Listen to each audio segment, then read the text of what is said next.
And the Hawks scored 89. Yo, it's crazy. I thought they were going to get to 100 before halftime. I thought it was at least going to get to a 90 burger before halftime, which was absurd. I thought maybe they were let up. Like, they didn't. This is one of the very few times I've ever seen a team put belt to ass and, like, didn't have any, like, care about the team that they were playing. They didn't care about embarrassing them or nothing. It's like they tried to, like, see, I told you, especially maybe because they got Mitchell Robinson up out of there. And they were pissed off by that. Like, all right, and it made them super aggressive. But I've never watched a game or never looked at a box score where everybody on the team scored a point. Everybody. Everyone. Like, they could have gotten the trainer in the game. No. They could have gotten the team managers in the game. Bro, Mo Cheek scored 4.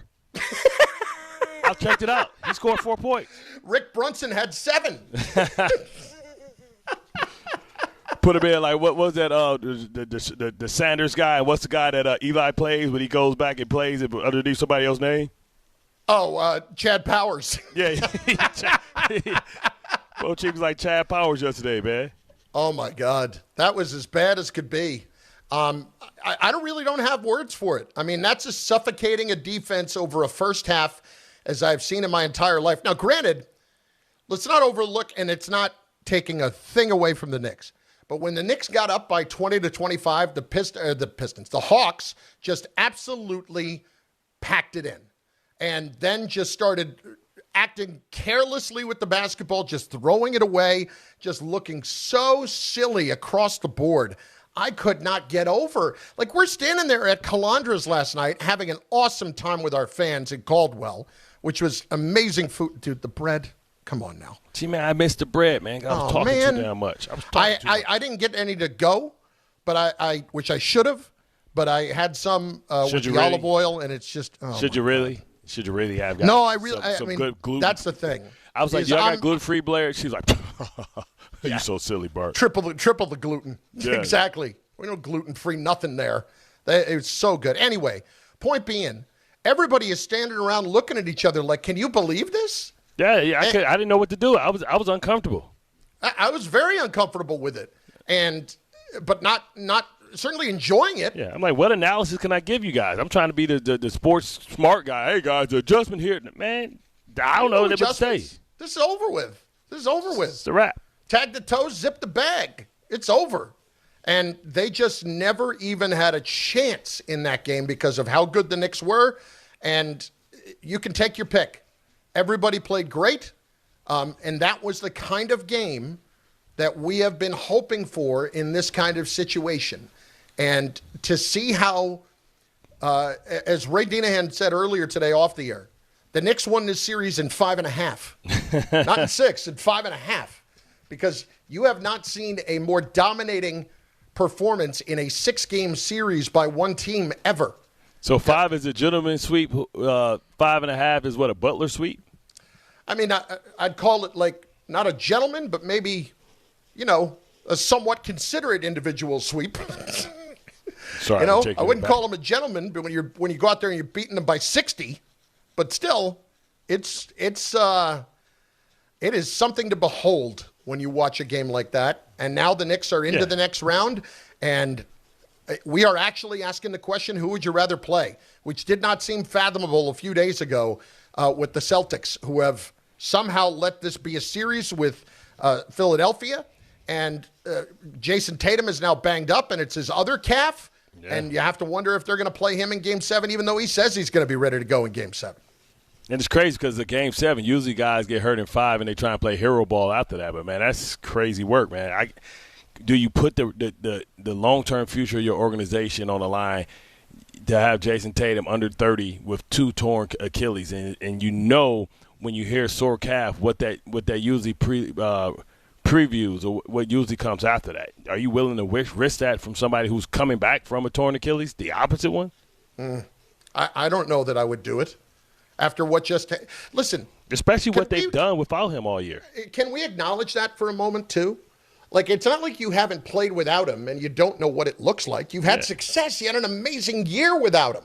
You got the number 2 seed without him. But I wonder how you adjust on the fly like that. How do you adjust from saying, okay, we played this way because we didn't have Jason Tatum, and then we started to play a different way and had to adjust when we got him. Now we got to go back in Game 7 and try and get the game plan and get the rhythm and the stuff back in the Game 7 where you got a guy like Joel Embiid that's playing well. But even if Tatum's healthy, they continue to operate with an arrogance of we're just going to shoot threes and beat you. We're that good, and you're not. Not when you've missed 57 threes the last 2 games. Yeah, they lost last year like that to the Knicks. They didn't think they can continue to shoot that bad. And they let teams get back into the game because they shoot these long ass threes, and if they're not hitting, then they turn into fast break points for everybody for the other team. And it's taking no time off the shot clock either. 800-919-3776. This is all about you today. This is all about getting your opportunity to chime in, and let's go.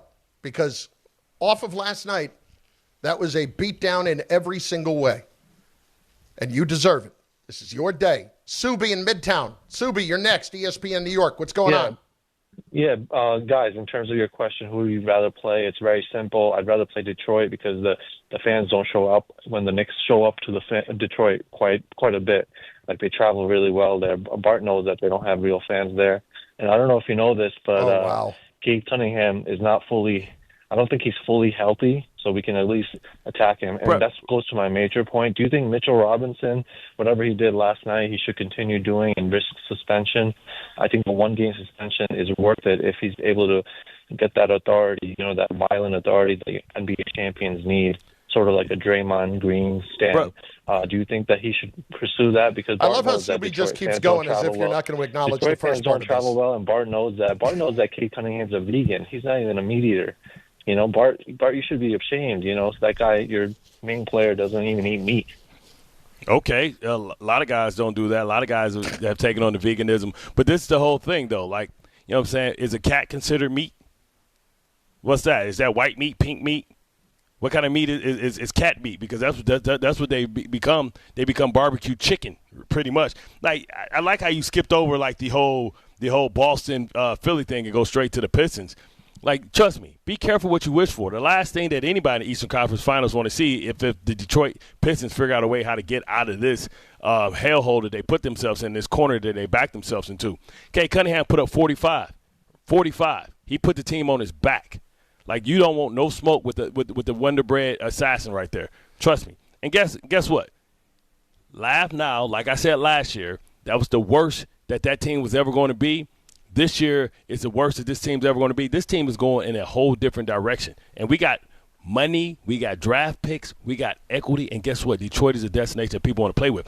And to say that we don't have the best fans or loyal fans, guess what? We do have. We have more championships than you. Guess what we do have? We have better players than you. Your players are at the top of where they're going to be. Our players aren't even begin to ascend. I tell you what, next time if they had a draft tomorrow, who you taking, Cade Cunningham or Jalen Brunson? Yeah, I'll wait. I thought we were going to let them say whatever they wanted to say today. but that don't mean I can't say what the hell I want to say. Don't have real fans. You talking about a place that's sold out, that sells out, or teams that always support, baby. You know what that atmosphere is about when you see them flames coming out of that damn basket. You know what time it is. I didn't know Subi had that kind of trolling in him. I mean, that's a big time troll job right there. That entire call was that. Like I said, baby, you don't want to turn me into that guy. Detroit basketball. When you think about our championships, just consider who we sent home. I get we that. Sent home. We sent home. We sent home. Kobe, No. I'm stopping you today. We can't do Kobe, this today. Shaq. We can't do this. Karl Malone, Gary Payton. We sent their ass home. We sent home Magic, Worthy, Kareem. We sent home Bird, Parrish. Nobody cares. But just because you're not in studio right now doesn't mean I can't force you to like Venmo the Pistons jar. I didn't bring it up. No, it doesn't have to do with bringing it up. It had to do with extending the conversation. The Knicks sent home Wilt and Jerry West. What do you think of that? Yeah. Come on, Wilt ain't Jordan, and Jerry West ain't Kareem. So quit playing. I'd probably flip those comparisons, but I get what you're saying. Hobby in Queens. Hobby, what's going on, baby? You're on ESPN New York. What's going on, fellas? Thanks for taking the call. I got to say, my man Tom Bauer over there, as my people say, is en fuego. Check out that ascending star. He ain't going to be there long. He's going to be somebody's boss very soon. Okay. Incredible, Tom Everybody Bauer. calm down, all right? Everybody calm down. He's had a good week. Listen, just think about the last 24 hours. Listen, before the game even started yesterday, there were signs. Listen, we should have all put all our money on the Knicks last night because we had the Bauer Hour came out for the first time yesterday, and the Jawzercise mouth exercise segment blew the roof off of everything, right? So with both of those things happening yesterday and the Knicks' dominance, we better have another Bauer Hour on Monday, and we better have another Jawzercise segment on Monday as well. We need to ride this like Secretariat, baby. Let's Next ride thing it we're gonna all the have way to to the finals. Listen, I don't know if we're going to get another Jawzercise segment, but maybe, what's one of those things that you sit on that you can tighten up your glutes? sit on a... Oh, the Suzanne Summer buns and still. Yeah, we could do that, or we could I got one of those, too. Sitting on one of those exercise balls instead of a chair, bouncing on it. You never said that, like, were your jaws sore?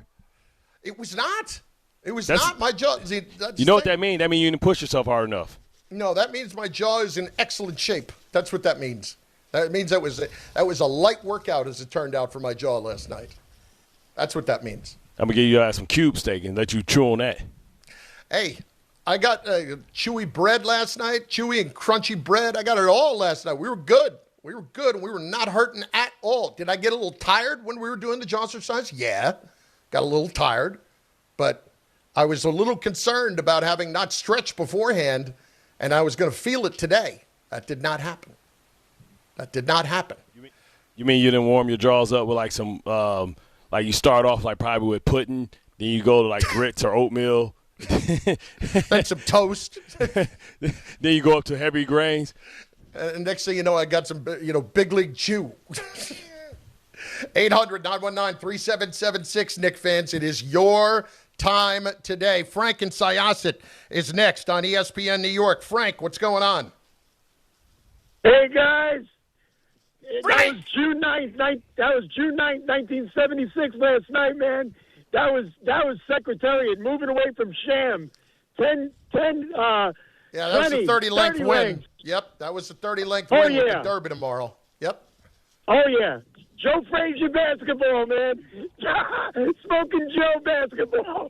Go New York. Go New York. It's your Jacked day. up on Mountain Dew.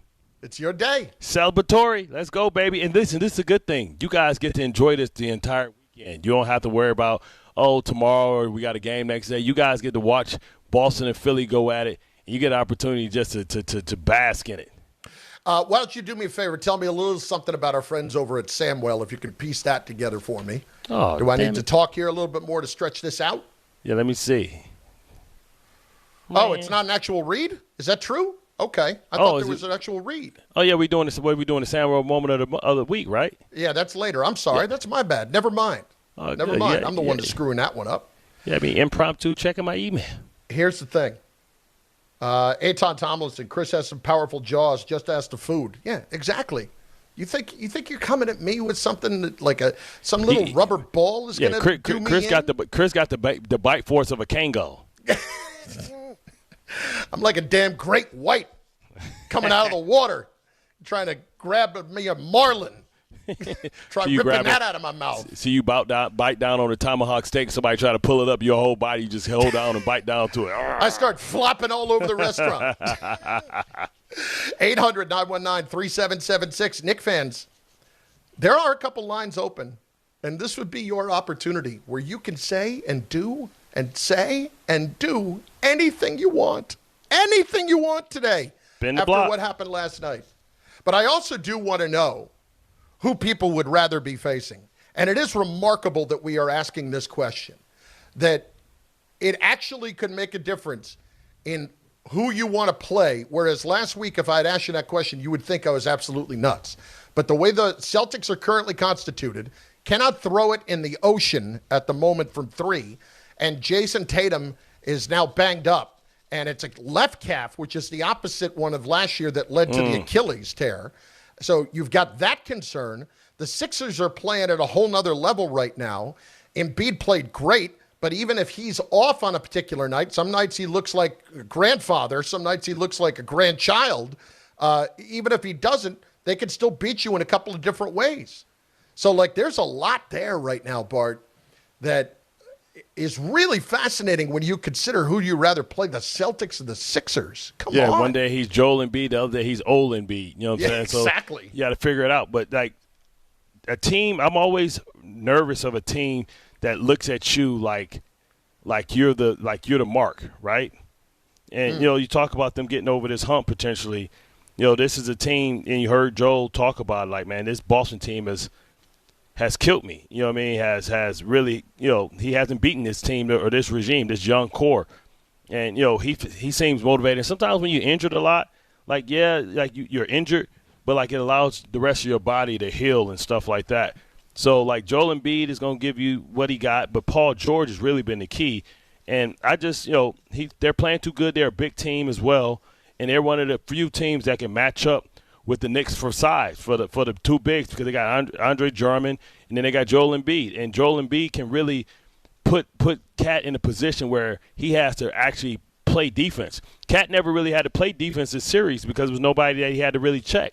Nobody that was big that can go down there so he can grab the boards. But when you do that against Joel is so crafty in being able to get guys in foul trouble. And then Drummond's become a lot better as far as being able to adding something to his game. He's become a better three-point shooter. He's actually taken three-point shots in the game and won them a playoff game or won them a game with a late three in the season. So he's confident with it, too. He's become like a little mini Brook Lopez. Black Kev is up next on ESPN New York, or Kev, or whatever I'm allowed to say. What's up, Kev? What's going on there, Black Chris, White Bart? What's going on, what fellas? Up? How y'all doing? Good. What's good? Listen, fellas, I've been listening. Oh, real quick, who has the tiebreaker between the Knicks and Boston? If Boston should get there, who has the home field advantage? Home court belongs to the Celtics because they were the 2 seed. All right, cool. All right, so I'll continue what I'm getting ready to say. I don't give a rat's ass who the heck we're playing in the playoffs going forward. I don't care. You're like The Rock right now. You should have stopped me mid-sentence. It doesn't matter who has home court. It doesn't matter. I want everybody to understand, Knicks fans. Everybody, with the exception of the Orlando Magic, has an issue with us because we've eliminated them at some point throughout the span of the last, 3 to 4 years, if I'm not mistaken. Cleveland, we pimp slapped them, and Mitch took care of both their big men. Got rid of them. Who was it? The Sixers. Until Embiid hurt Mitch, we took care of them in the playoffs. We got rid of them. They got an issue with us. I'm not going to get into. We know what happened with the Detroit Pistons. It doesn't matter. We got rid of them. The Boston Celtics. What do we do with them? We got rid of them also. Everybody, it doesn't matter who we play. We can take care of these guys. We can take care of anybody that it gets put in front of us. So why are we worried about who? If you want to ask for anything, guys, you know what you want? You probably do want Philadelphia to win because we will have home court advantage over them when time comes. But that doesn't matter, guys. It doesn't matter. Wouldn't you agree? I'd rather place Boston right now because I'd rather face a team with one of their stars hurt. You look at, I guess you can always say Joel Embiid is, we talk about 5.5 wins. Joel Embiid is always kind of hurt. You know what I mean? So yes. I don't worry about that. But, I want the path of least resistance. Give me the team I match up best with. And I think right now Boston and Boston's inability to hit the three, you know what I mean? I think that, and you beat them before last year. So you haven't really played it. I think it's a fill-out period if you have to play the Philadelphia 76ers because you really haven't played this team all year. And, I know you haven't played the Tatum team this year, but you played them last year, and you know how to adjust to Tatum. You know who he's going to check. You know who's going to check him. You know who's going to get the defensive assignment. You know what his strengths are. You got him in the scouting report. Paul George, Maxey, this new kid, Ekam, you know what I mean? That's a different – that's a whole different thing. Should we start a pool about what the next malady that Joel Embiid comes up with? Exactly. We start betting on it. Joel Embiid out diverticulitis. Diverticulitis. Oh, yeah, I know that one. Yeah, that's like something with the colon, right? Can't eat seeds, so somebody serving some corn, some eloped corn or something. He's already had the appendicitis. What else could it be? You mentioned gout. He had the thing where his face froze last year. I'm taking Lyme disease. Lyme disease. Yeah, he out there searching. He looked like he's African Cameroonian, so they probably eat venison, wild game. You know what I mean? Out there in the back hunting deer. I'd go the old Noah Syndergaard hand, foot, and mouth disease, whatever the hell that is. Bro, I forgot who we had. We had somebody that got that, like at SNY. Like somebody last got year. that at SNY? Yeah, like last year. Really? Yeah, I'll tell you. They have a kid? Isn't that a disease you get if you have a baby? Well, yeah. He got like it. That. Oh, he got it. Anyway, point being. Tuberculosis, meningitis. What if he get the mumps? What if he get the mumps, son? He might get the mumps. Oh, my God. Remember the mumps? I remember my cousin had it one time. I thought I was like, bro, you look like the Elephant Man. His hair was lumped up like somebody put grapefruits in his forehead. Did you ever have chicken pox? Nah, but my sister had him. She had him everywhere. She had him in her mouth, her eye. So she definitely had shingles. Oh, I had chicken pox as a kid. I got to get that second shingles vaccine. Yeah, where you come out looking like a reptile. I took the first one. I felt like the rest of the day. Oh my God, beat the crap out of me. 800-919-3776. 800-919-ESPN. Knick fans, it is all you. Who do you want next? Do you want the Pacers or do you want the Pacers? Do you want the Celtics? Do you want the Sixers? And what about these Pistons tonight? Plus, Bart, we got to say R.I.P. to an American institution. Oh, snap. About to go away. We'll tell you next on ESPN New York. Friday with Don, Hahn, and Rosenberg. It's the largest margin of victory in a playoff game in franchise history. The Knicks beat the Hawks 140-89 and win this first-round series in 6. Are they playing their best basketball at the right time? Well, you got to reset. You got to do it again. I always talk about the word consistency. We got to be consistent in being this version that we showed tonight. Don, Hahn, and Rosenberg today at 3 on ESPN New York and streaming live on YouTube. The New York City Department of Correction offers countless career opportunities, from specialized units to leadership roles that support public safety and change lives for the better. It starts with one step: registering for the New York City Correction Officer exam. Earn over $109,000 after just 5.5 years. Benefits on day one, job security, pension at any age after 22 years of service. Go to nyc.gov/joinDOC or search Join DOC. One career, many opportunities. Register today to take the test. Chris Carlin with you. Glad to be joined right now by Taylor Canfield. He is the U.S. Sail GP team driver. And we are all getting ready for the Mubadala New York Sail Grand Prix coming up at the end of May. Taylor, how we doing? Yeah, we're excited for the home event in New York. And, can't wait to be there and racing in front of all the fans. Now, what is your role as driver of the U.S. Sail GP team? So as a driver, you kind of have two different roles. One is trying to help make sure that the boat is going, as fast as you can around the racetrack. And then in addition to that, it's kind of the decision maker on board and, using the information that I'm getting from the whole team and the coach booth to kind of make those split-second decisions around the racetrack. It sounds like an awesome atmosphere. What's the energy going to be like sailing right at New York City? There's no better feeling racing in front of the home crowd, representing our country and hearing their cheering through our headsets that we have on board is, it gives me the chills just thinking about it. So we're pumped. We're looking forward to the Mubadala New York Sail Grand Prix coming at the end of May. Taylor, thanks. Mother's Day is coming, and you gotta show love to the mothers in your life. Between my mom and my wife, who is now a first-time mom, I got a lot of appreciation I need to show. So yeah, Mother's Day matters, and you gotta get it right. That's why I'm sending farm fresh flowers from the Books Company. Right now, get 25% off with my code Canty. Books flowers are cut fresh, so you get bigger, brighter blooms that last way longer. They've got incredible flowers. Some are even growing on the side of a volcano. And the best part, Books makes it easy. Pick the bouquet, the delivery date, and you're done. No last-minute panic. That's why Books has over 55,000 five-star reviews. With 25% off using code Canty, grab flowers for your mom, your wife, and grandma too. Mother's Day is May 10th, so don't wait. Go to Books.com, use code Canty for 25% off. That's BOUQS.com, use code Canty. Books.com, code Canty. If you've been injured on a construction site, then you need a lawyer who knows New York's unique labor laws. At the Parisman Firm, they have decades of experience handling construction accident cases and a proven track record of delivering huge results. Their team has already recovered nearly $1 billion for hardworking New Yorkers. From scaffold accidents to slip and falls and equipment failures, they've got your back. Call the Parisman Firm now at 718-WORKERS. That's right, 718-WORKERS, because your case is their cause. Get the justice you deserve today. Switching to Progressive is a game-winning call. And that reminds us of other game-winning calls in the history of sports. So it was the fourth quarter and we're down by 5. Sweat pouring down my face. Suddenly it hit me. If only I could wrap part of the towel around my forehead.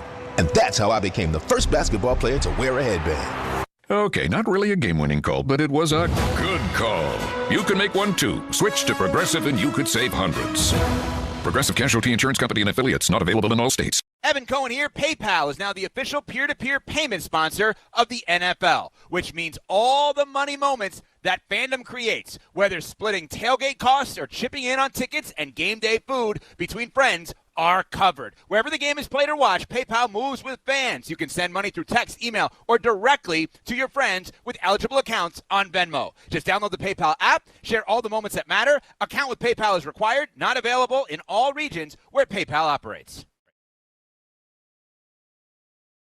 I think I said this a couple of times. It's kind of like a chess match. They were going to make a move, and it was basically seeing how we were going to respond. I think our coaching staff found a way to respond every single time. So it's a lot of credit to them and the preparation and everything, and we just found a way.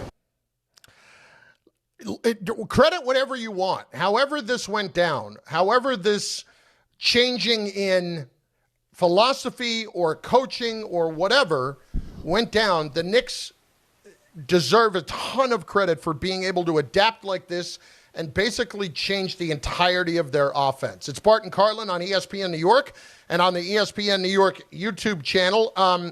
There are just 2 stories I got to share with you real quick before I get back to the Knicks and the 800-919-3776. Number 1, RIP, Spirit Airlines. Going under.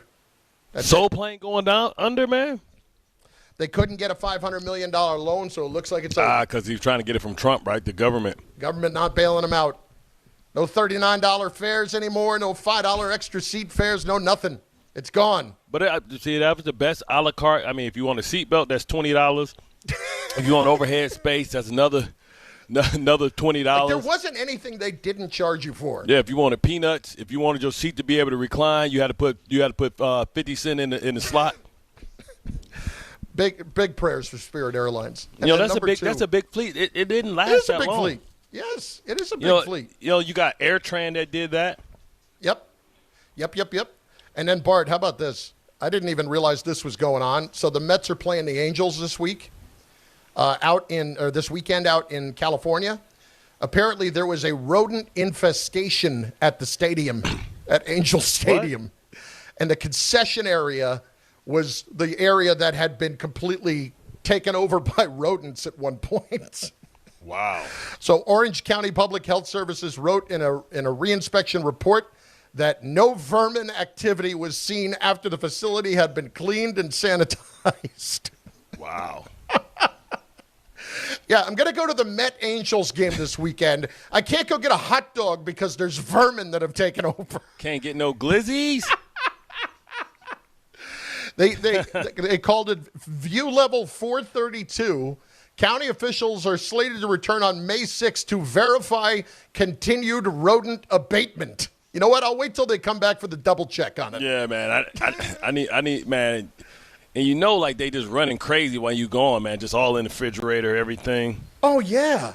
Like I got to sit there and try to order something to eat, to watch Mets and the Angels. Like They should allow. I'll listen on the radio, but that's it. They should allow you to bring your food in. Like, hey, man, food, you can bring in your own food this time. Yeah, that ain't happening. That ain't happening. I'll tell you what. You might end up with rodent droppings, but you're gonna pay for them. Yeah, they said you taking greater risk by eating some of these bodegas. I'd argue I'm taking greater risk by watching these 2 teams play baseball. Yeah, that is true. Eric in Bohemia is up next on ESPN New York. Eric, what's going on, bud? How are you? You got to be flying high. Good. How are you guys? Yeah, you guys are doing great, man. I love watching, listening to this and watching you guys on YouTube. Yeah, I'm not super happy crowing about anything. I've been expecting this as a Knicks fan. I think, like you said, they adapted. That's a great sign. But we've been expecting this all along. They got to win it all. That's all I got. Thanks, guys. That's it. At least get there. They got to at least get there. I mean, we all understand. I think we understand that maybe OKC is this generation's Golden State, because sometimes we always assume that, like, oh, well, what we love about basketball is that so many different teams win. No. When you look at who's won the championships, it's like the Pistons in '89. It's like Bulls 6, Spurs 5, Lakers 3 or 4. It's like Boston 2. It's like you every once in a while you'll get a Nuggets, you'll get a Bucks, but for the most part, it's the same people. The Heat 2. You throw in a Dallas. You throw they 3. won the one without Wade. Or right. without LeBron first. Right. You throw a Dallas in there. You throw a Cleveland in there every once in a while. It's only like 4 one-offs in like the last 20 years. Yeah. And Toronto, you throw Toronto in there. The window is all of a sudden a lot more open than I thought it was. Yeah. And listen, I don't care who they play. I honestly don't care. I can make the argument that you'd rather have them play Boston right now. I don't care. Like this is now opening wide up to the point where Monday, before game 1, which is going to be Monday, by the way, we might find ourselves sitting here saying, you know what? They better make the finals now. There's like no excuse now to not make the finals if they end up with a road that's going to include like Cleveland in the conference finals or the Magic in the conference finals or Cleveland next round, something like that. Like, come on now. Like you're going to get Boston or the Sixers and then potentially one of those other teams. Like, you better get there. Yeah, I mean, especially with Tatum being hurt, and you beat him with Tatum last year. Yeah, and listen, he got hurt late in that series, but that series was over by that point. That series was absolutely over by that point. I am still amazed by this statistic from last night, that the Knicks, if they had not scored for the last 23 minutes of the game, would have still won. That's nuts. That's insane. That is the definition of built to ass. Oh, my God. We're going to go out there. We're not even going to try to score. We're just going to play defense the rest of the way, and we're still going to win. Al is next in Connecticut on ESPN New York. Al, what's cooking with you, brother? What's going on, Carl? Orange and blue sky, baby. Orange and blue sky, baby. Listen to Al. Hey, God, check it. Hey, listen. Whoa, whoa. Orange and blue sky, baby. Okay, Ric Flair. Let's go. Let's go. And it sounds like he outside in public, too. He's getting it in. Al, where are you right now yelling that out? I think we lost him. He just wanted to say, okay. He just wanted to go Ric Flair style. Yeah, he did. And he listen, not Waka Flocka, but not far off. Not far off. And today is your day. If you're a Knicks fan, like, you can say and do whatever you want on this show today because you have got it all in front of you. You just witnessed one of the greatest, first of all, the greatest playoff beatdown in team history and one of the greatest in NBA history. And you were up by 60 in the first half. Like, it was 101-40 at one point early second half. 101-40. How does that happen?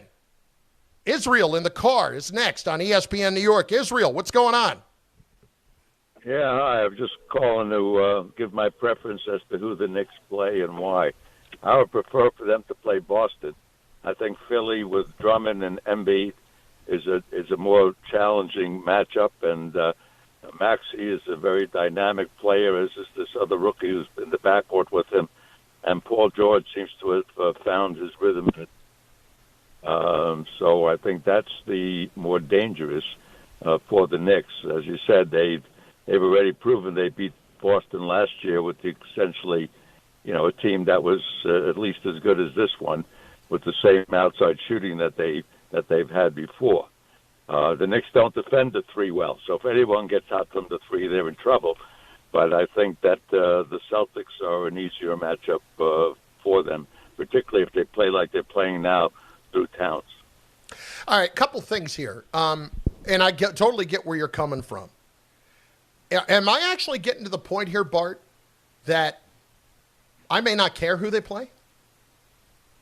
It may not matter. I mean, you can say that. It shouldn't matter, right? They should be favored against they should definitely be favored against Philadelphia. They're not going to be favored in the Boston series. Right, they won't be favored in the Boston series because even without Jason Tatum, they've got the number 2 seed. But it still sounds like Tatum's playing at the moment. Let's say he plays and they get through it, and then they're going to keep playing him.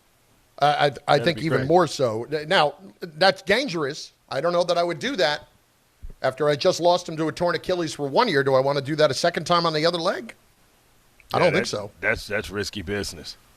But that's risky business. That's playing with the franchise. Tom, as a Knicks fan right now, have you reached the point where you don't care who you play? Have we reached that actual point where it does not matter who the opponent is? Tom Bauer, I put the question to you. Have you reached that point? If I can't get to that point after last night, I don't know when I can. Last night, I felt unstoppable as a Knicks fan. If I were a Knick out there, it was such elation that at this point, if you don't feel that way, I don't know what it is to convince you. I don't know if I'm fully there yet. I'm probably like 95.5. It's like, all right, bring on whoever it needs to be. Because honestly, I feel like we've got a very, very good chance against whoever it's going to be. I think that the Knicks have a finals run in them. Okay. I can't say no. I can't say no today. Might be able to in a week or two, but I can't say no today. 800-919-3776, your last chance to get in, Knicks fans. Anything you want, whatever you've been dying to get off your chest. Who do you want to play next? Is this a team that now you expect to make a finals run with how things are playing out in the Eastern Conference? All there. Plus, over on the ESPN New York chat, Black Metronome, Boston is the better matchup right now. Baki, Knicks defend the 3 well this season. Look it up. Hold on, the Knicks, they just missed. Be careful. They wide open ass shots. It's a big difference between they ain't even contested sometimes. There have been some spots where that's been the case, but it actually, if you watch the game, it hasn't been the case because they have missed shots. But I get where he's coming from, but this is the point. And Frank Liam says the Knicks won't make it out of the second round, which is a shame because this is a year the rest of the East is hobbled. He doesn't give a reason as to why. I can't say right now I'm pessimistic as maybe I was a few weeks ago.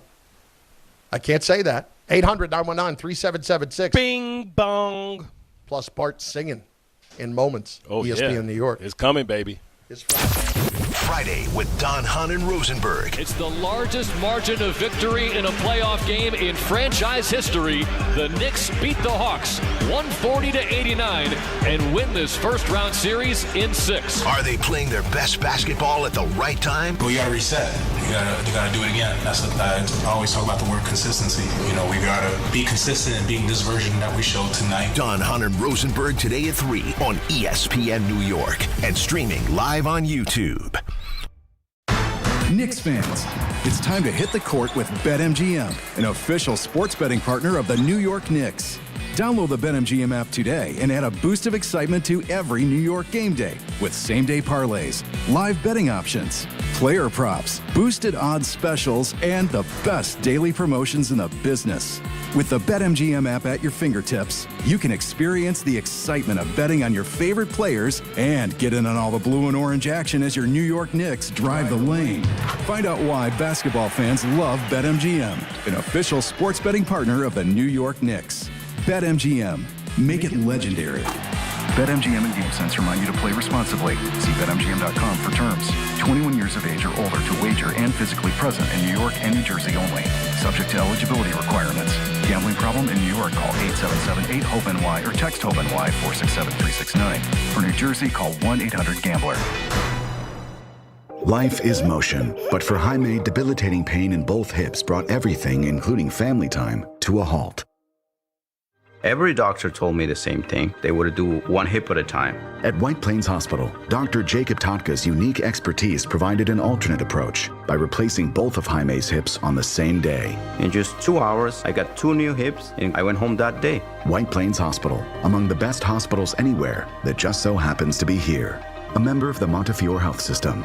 The NBA playoffs are right around the corner, and now you can trade every game on Kalshi. You can also trade on who wins each series, the conference finals, and the championship. On Kalshi, you're trading against other people in a live market. No house, no odds makers. And as the odds move, you can buy in or out anytime throughout the postseason. For a limited time, download the Kalshi app and use code ORANGE to get $10 when you trade $10. KALSHI. Kalshi. Trade on anything. This is the Michael Kay Show. A small market team can't make a mistake when it comes to money and length of contract because it could cripple them. The Mets are not going to be crippled if in the 4th and 5th year of his contract, Pete Alonso was not the same player. So as you're building this Nirvana-like team that you're trying to build in Queens, 2026 looks like it's shot. Are you happy with that? Ask yourself this question, Met fans. Would you be better off with Alonso and Nimmo now than what you have? The Michael Kay Show. Weekdays at 1 on ESPN New York and streaming live on YouTube. Hey, New York and New Jersey, Boost Mobile has an unlimited talk, text, and data plan that's only $25 a month forever, meaning you'll only ever pay $25 a month for the rest of your life. Who wouldn't want unlimited wireless when it only costs $25 a month forever? If you don't, you must be one of those people who enjoy overpaying for their phone plan. $25 a month forever is truly as good as it gets, so go online and switch now at boostmobile.com. After 30 gigabytes, customers may experience slower speeds. Customers will pay $25 a month as long as they remain active on the Boost Mobile Unlimited plan. Hey, it's Rich Eisen for Pella Windows and Doors. Sometimes teams take a timeout to regroup and call the right play. When it comes to your home, Pella Windows and Doors always has the winning game plan. They're not just window and door experts. They're experts at taking care of you and your home. At Pella, they find the products that meet your needs and their experts install them. They do it every day, and that's why your neighbors trust them. Discover why Pella is a trusted choice for homeowners everywhere. Visit Pella.com/Eisen today. That's Pella.com/Eisen. Evan Cohen here. PayPal is now the official peer-to-peer payment sponsor of the NFL, which means all the money moments that fandom creates, whether splitting tailgate costs or chipping in on tickets and game day food between friends, are covered. Wherever the game is played or watched, PayPal moves with fans. You can send money through text, email, or directly to your friends with eligible accounts on Venmo. Just download the PayPal app, share all the moments that matter. Account with PayPal is required, not available in all regions where PayPal operates.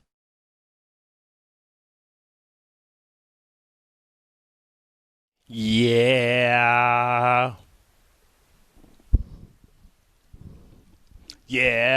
Turn my beats up, man. My music ain't up loud enough. 2, 3, 5, 8. Just got paid. Friday night. Party's jumping. Feel alright. Booty shaking. Dance to the beat. Bricks finally got a store. Just got paid. Friday night. Knicks is winning. Feels so right. Sky is blue. Orange in the house. Oh, yeah. Mitch smacked him in the mouth. Yes, it is finally here, baby. Friday, freaking Fridays. Pay me Friday, but it always is the first of Friday. Damn, my rent's due. I wanted to spend this money, but I got to spend some rent money, but it's okay. It's okay. Orange and blue skies is going down, and now it is time for the feel-good moment of the week, brought to you by my friends at Samwell Institute for Pain Management. It is Bart and Carlin. No pain. Feel-good moment of the week. It is no by the Samwell Institute for Pain Management. I'm talking all over the beat like Funkmaster Flex. I apologize. I am dropping bombs. I'll tell you what, I am excited, man. I'm going to read it all over again. Time for the feel-good moment of the week, brought to you by Samwell Pain Institute for Pain Management. I tell you what, man, how could it not be a thorough ass-kicking? Like they made them look like Ant-Man. The little Ant-Man, not Anthony Edwards Ant-Man. Made him look like a little tiny for a while. You're puny man. Hans and Franz, pump you up. I tell you what, I am pumped up for this. They took care of business, y'all. Yeah. And that's what you wanted. And now it looks like the path to the finals has been laid, and you can't complain about it. You either got Joel Embiid and Oregon Trail, who knows what he's going to come up with next. or you got the light-skinned Mamba, and he's not healthy. You know, so I think, like, you talk about the path and who knows what's going to happen with the Pistons and what's going to happen with Cleveland or the Raptors, but you don't fear the Raptors or Cleveland, and you don't believe that Detroit can come back from where they're at. I tell you what, man, the feel-good moment has got to be Mike Brown and his ability to save his job and to make the adjustments, and for him to come up with a plan and for him to seemingly finally know how to use Karl Anthony Towns to the best of his ability. So with all that being said, I say that to say this. That was the feel-good moment of the week, brought to you by Samuel Payne Institute. For a pain-free life, visit SamuelPayne.com today. I talked to Tessa, and Tessa said she went over there to Samuel Institute for Pain Management because of me. I need more of y'all going over there. Show up and tell them, hey, Bart Scott sent you. Because I tell you what, you'll feel good. No pain meds, no crazy injections, no surgery, man. Just feeling good, feeling better, moving good, and doing better. I don't know how you're not feeling good right now. I don't know how you're not. That was epic. That was we've quite literally never seen anything like that in this town. It was the biggest Knick playoff margin of victory ever. 51 ever. Wow. I still can't get over what happened. 800-919-3776, 800-919-ESPN. Let us roll back and get as many of you in as we can. Let's roll with Howard next on ESPN New York. Howard, what's going on? Hey, guys, thanks so much for having me on. I just got in the car, came back from Atlanta, so I was there. And, man, I didn't even need a plane to fly back. It was so freaking great to be in that arena. Hey, so I want to pick up on something Bart just said, right, about Brown and how many kudos he's getting and Cat is playing. I'm curious if you have a perspective on this. Is there anything that could happen in the next round, anything that could have people talking like they did last Friday about exploding the team, getting rid of Brown? Do you think we're past that regardless of outcomes? No, I don't think we're past it. Not at all. No, today we feel great about it. But how are you going to feel next round? And I'm not saying this is going to happen, okay? But let's get to at least the conference finals before we're suggesting that. Because if next round, whether it's against Boston or whether it's against Philly, what happens if you're down 2-0 before you blink? And they don't have answers all of a sudden. Right. That's all. So Milwaukee's GM called Leon today and said, hey, let's start talking about Giannis for Cat, McBride, McHale. I'd still have to talk. You excited about that conversation, or you tell him to hang up? No, I'm not hanging anything up. Like, no. Let's not change everything. And thanks for the call, Howard. You can say what you want to say today, okay? But that doesn't. I don't all of a sudden lose my mind because of that. Yeah. What would be the biggest, like, Giannis pulling the Kevin Durant there is? That would be them going for 5 picks unprotected, and maybe Hartenstein. Pulling Kevin Durant by joining a championship-level team, or pulling Kevin Durant by, like, championship-level team? Like, if he go to – like, I would say if he went to OKC.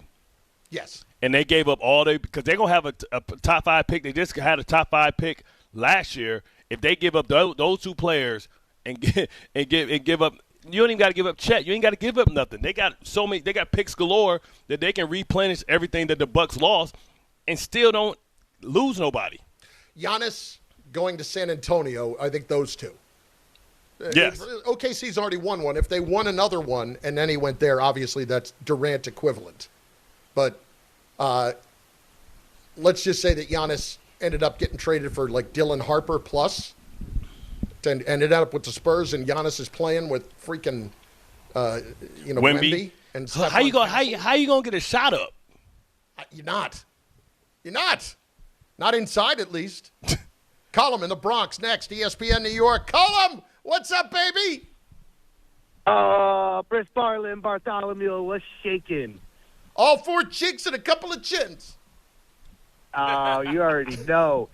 Listen, I'll make it quick. We up against it. Listen, it don't matter who the next matchup is.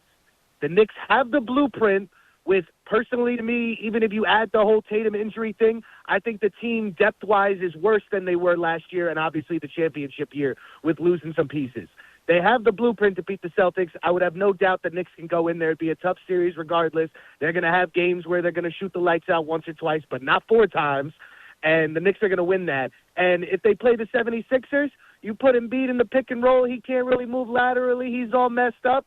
Brunson's going to put him in a blender in a pick-and-roll situation. Bart made an interesting point, though, this morning. Hang on, Colin. Bart made an interesting point, though, this morning, of Cat having to deal with Embiid when Embiid is playing at that high level. Like, how many games in the series can the Knicks still win with Embiid playing at the ridiculous level like last night? Because Cat's going to be – he's going to be put in a blender himself a few times. Yeah, Cat's got to check in. Remember, Joel Embiid at least is a better defender historically than Cat. And Cat gets these ticky-tack fouls, but Joel Embiid is great at drawing offensive fouls. He's one of these smart offensive players too. Fair. That's fair. I get that. I just think if we go chapter and verse of the totality of teams and going from each individual thing, the Knicks have a lot more and the Knicks have more ability. And the Knicks also have now proven how well they can adjust in different facets. But the last thing I'll say is, I know a lot of fans were coming at you and a lot of callers were coming at you about the Pistons, this and that. Bart, you shouldn't be talking at all. You need to worry about getting out of the damn first round and trying to even get past the second round before you even open your mouth about the Knicks and all that situation. Because you got way bigger problems.